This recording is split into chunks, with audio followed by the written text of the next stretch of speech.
ఆశ్వయుజ మాసంలో శుక్లపక్షంలో వచ్చే దశమిని అంటే 10వ రోజును విజయదశమి అని అంటారు. ఇదే రోజుని దసరా అని కూడా అంటారు. దశ అంటే 10, హర అంటే ఓటమి. దశమి రోజు అధర్మానికి జరిగిన ఓటమి అని అర్థం వస్తుంది. ఈ రోజుకు చాలా ప్రత్యేకత ఉంది.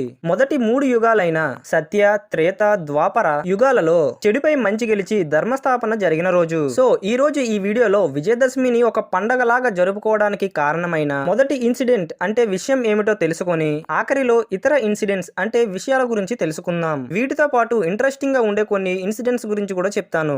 ఈ స్టోరీ మరియు దాని ఆవశ్యకత తెలుసుకోవాల్సిన అవసరం ప్రతి ఒక్కరికి ఉంది. సో ఈ వీడియో మీకు ఎలా ఉపయోగపడుతుందో మీ బంధుమిత్రులకు అలాగే ఉపయోగపడడం కోసం వారికి షేర్ చేయండి. ముందుగా మా ఛానల్ తరపున మీకు మీ కుటుంబానికి విజయదశమి శుభాకాంక్షలు. ఇంకా వీడియోలోకి వెళ్ళిపోదాం. ఇది మార్కండేయ పురాణంలో దేవి మహత్యం అనే భాగంలో వివరించిన ఘట్టం. ఒక పూర్వకల్పనలో సవర్ణి మణి పరిపాలిస్తున్న 8వ మన్వంతరం గడుస్తున్న సమయం అది. అప్పుడు మహిషాసురుడు అసురులకు అధిపతిగా ఉన్నాడు. మహిష అంటే దున్నపోతు శిరస్సు ఉన్న అసురుడు ఈ మహిషాసురుడు. ఇతని తల్లి ధను, తండ్రి కశ్యపుడు. దితి మొదటి ఇద్దరు దానవులైన హిరణ్యాక్షపుడికి తల్లి అయితే ధను ఎందరో దానవులకు తల్లి. ఇతర అసురులకు మళ్ళే త్రిలోక అధిపతి కోసం మహిషాసురుడు కూడా బ్రహ్మకు ఘోర తపస్సు చేశాడు. అసురుడు అయినప్పటికీ అతను చూపించిన పట్టుదలకు బ్రహ్మ దిగిరాక తప్పలేదు. వెంటనే మహిషాసురుడు అమరత్వమును వరంగా కోరుకున్నాడు. కానీ ఆ వరంని ఇచ్చేంత శక్తి బ్రహ్మకు లేదని చెప్పి మరొక వరం కోరుకోమన్నాడు.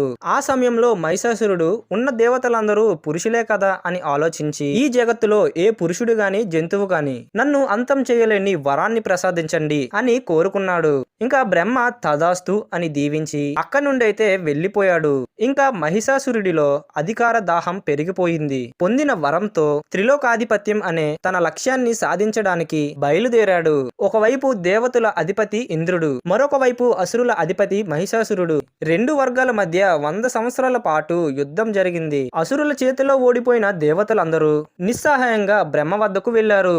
వీళ్ళంతా కలిసి విష్ణువు, శివుడు ఇద్దరు ఉన్న చోటుకి వెళ్లి జరిగిందంతా చెప్పారు. ఇంద్ర, సూర్య, అగ్ని, వాయువు, చంద్ర, యమ ఇతర దేవతల అధికారం అంతా తనదే అనే రీతిలో ఆ మహిషాసురుడు ప్రవర్తించడం మొదలుపెట్టాడు. దేవతలను సేవించే వాళ్ళంతా సాధారణ మానవుల్లా భూమిపై సంచరిస్తున్నారు. ఈ విషయాలు అన్ని చెప్పి శివకేశవులను ఈ సమస్యకు పరిష్కారాన్ని, మహిషాసురుడి అంతానికి మార్గంను తెలియచేయమన్నారు. వీళ్ళ బాధాకరమైన స్థితి చూసి కోప ఆవేశంతో శివకేశవుల కళ్ళు ఎర్రపడ్డాయి. విష్ణువు ముఖం నుండి ఒక తేజస్సు అంటే శక్తి బయటికి వచ్చింది. అందులో బ్రహ్మ, శివుడి తేజస్సులతో పాటు ఇంద్ర, సూర్య, అగ్ని ఇతర దేవతల తేజస్సు కూడా అందులో కలిసింది. అలా కలిసిన శక్తి చూసేందుకు జ్వాలలు కక్కుతున్న అగ్నిపర్వతంలా అనిపించింది. మొత్తానికి ఆ మహా తేజస్సు ఒక స్త్రీ రూపంలోకి మారింది. ఒక్కొక్క దేవత ఇచ్చిన తేజస్సుతో ఆవిడ శరీరంలో ఉన్న ఒక్కొక్క భాగం తయారయ్యింది. ఇంకా ఆవిడే మన దుర్గామాత. ఈ కథలో ఉన్న శక్తి స్వరూపాన్ని ఇతర కథలతో పోల్చుకొని కన్ఫ్యూజ్ అవ్వకండి. మళ్ళీ గుర్తు చేస్తున్నాను, ఇది మార్కండేయ పురాణం, దేవి భాగవతం కాదు. రూపం ఏర్పరచుకున్న దుర్గాదేవిని చూసిన దేవతలు అందరూ ఇంకా విజయం మనదే అని ఆనందించారు.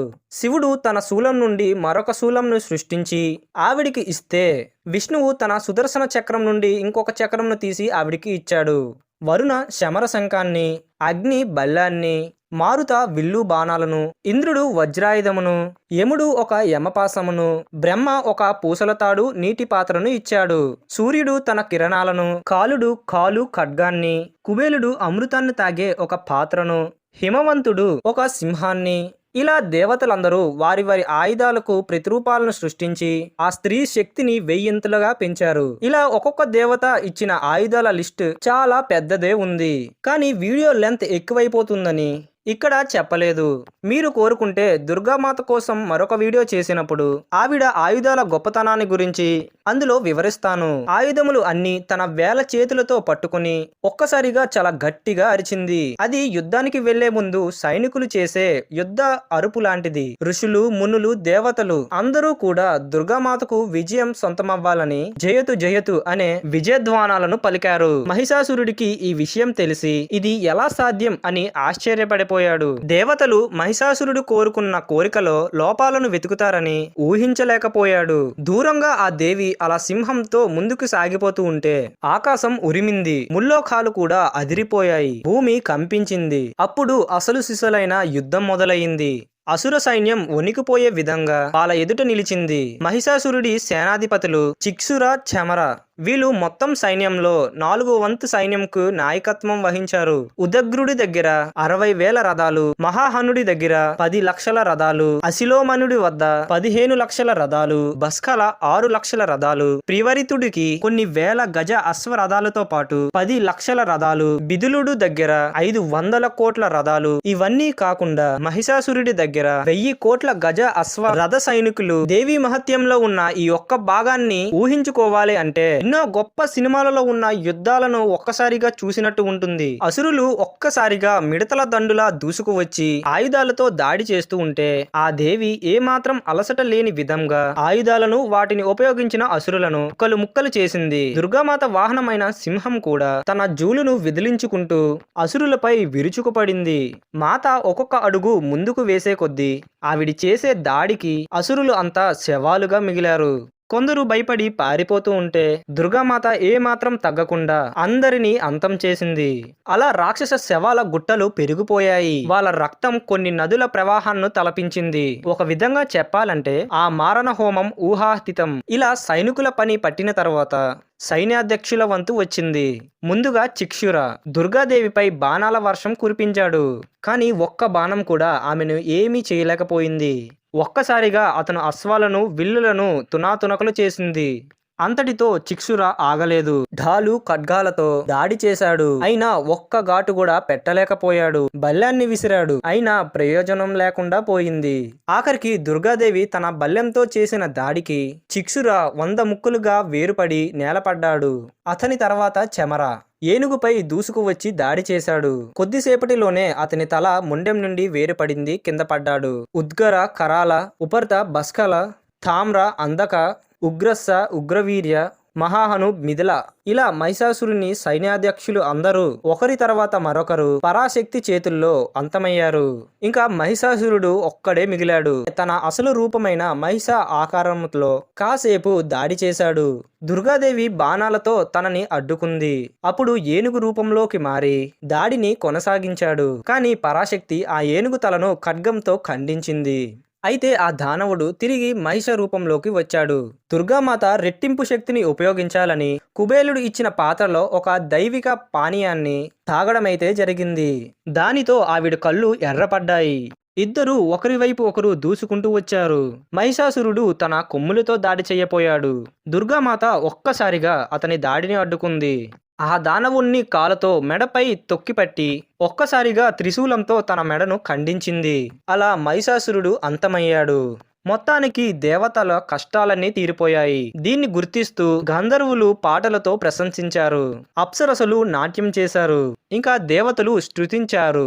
ఇదే విజయదశమి నాడు త్రేతాయుగంలో రాముడు రావణాసురుడిని అంతం చేశాడు. ఇంకా ద్వాపర యుగంలో అర్జునుడు కౌరులపై విజయాన్ని సాధించాడు. ఇలా ఒకటే తిథికి 3 సందర్భాల ప్రత్యేకత ఉంది కాబట్టి మన భారతదేశంలో వివిధ ప్రాంతాలలో విజయదశమి పండుగను వివిధ రకాలుగా జరుపుకుంటారు. అందులో ముఖ్యంగా మహిషాసురుడి మథనం అనే సందర్భాన్ని గుర్తిస్తూ ఒక్కొక్క రోజు ఒక్కొక్క శక్తి అవతారాన్ని పూజిస్తూ దేవీ నవరాత్రులను జరుపుకుంటాం. శైలపుత్రి, బ్రహ్మచారిణి, చంద్రగంట, కూష్మాండ, స్కందమాత, కార్తియాయని, కాలరాత్రి, మహాగౌరి, సిద్ధిదాత్రి ఇలా ఒక్కొక్క రోజుకు ఒక్కొక్క విశిష్టతను గుర్తిస్తూ ఆ శక్తి రూపాలను పూజిస్తారు. వీళ్ళనే నవదుర్గలు అని అంటారు. ఇంకా ఈ నవరాత్రులు అయిపోయాక దశమి రోజు రావణాసురుడిపై రాముడు సాధించిన గెలుపుని, చెడుపై విజయం సాధించిన మరొక విజయం అని అందరికీ తెలిసేలా కొన్ని ప్రాంతాలలో రామాయణ నాటకాలు వేస్తూ రావణాసురుడి బొమ్మను దహనం చేస్తారు. మొత్తానికి ఇది విజయదశమి కథ.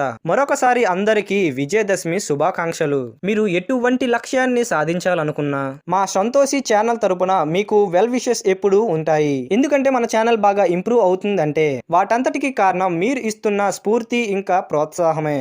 ఈ వీడియోపై మీ అభిప్రాయాన్ని కామెంట్ చేసి ఈ వీడియోని లైక్ చేసి ఇలాంటి మరిన్ని వీడియోస్ కోసం మన ఛానల్ని సబ్స్క్రైబ్ చేసుకోండి. Thank you.